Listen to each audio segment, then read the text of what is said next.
Ipagtatanggol ka ng Panginoon mula sa iyong mga kaaway. Ako po si Father Fiel Pareha at ito po ang ating segment, ang Daily Devotion, na kung saan tayo po ay magdarasal, magbabasa at magninilay kasama ng salita ng Diyos sa buong taon.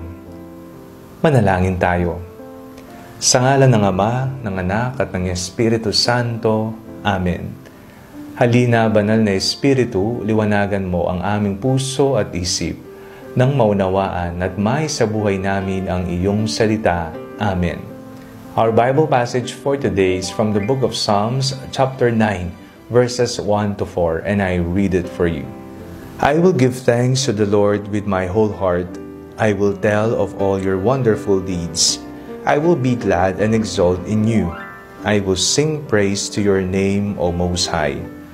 When my enemies turned back, they stumbled and perished before you. For you have maintained my just cause. You have sat on the throne, giving righteous judgment. May kagalit ka ba ngayon? O kaya naman taong nang-aaway sa iyo, wala ka namang ginagawang masama?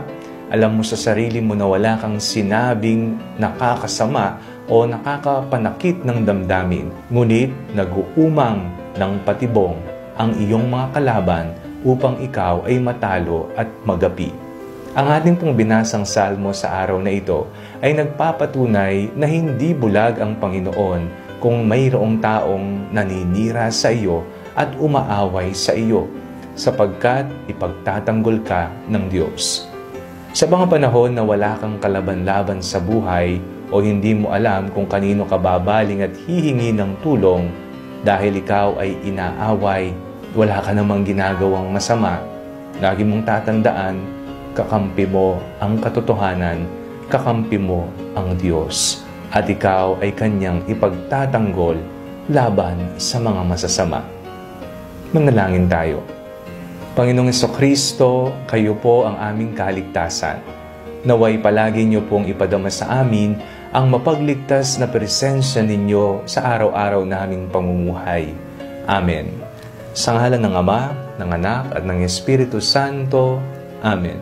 Huwag po ninyong kalimutang i-like ang video ito, mag-comment po kayo, and share it with your family and friends. Ang Panalangin Bagong Matulog ay may sariling Facebook page na po. Huwag niyo pong kakalimutang mag-like at mag-follow dito. And do not forget to subscribe to our YouTube channel. I-click niyo lamang po ang link na nasa description ng video nito. O kaya naman po, just search Father Fiel Pareha. God bless you po.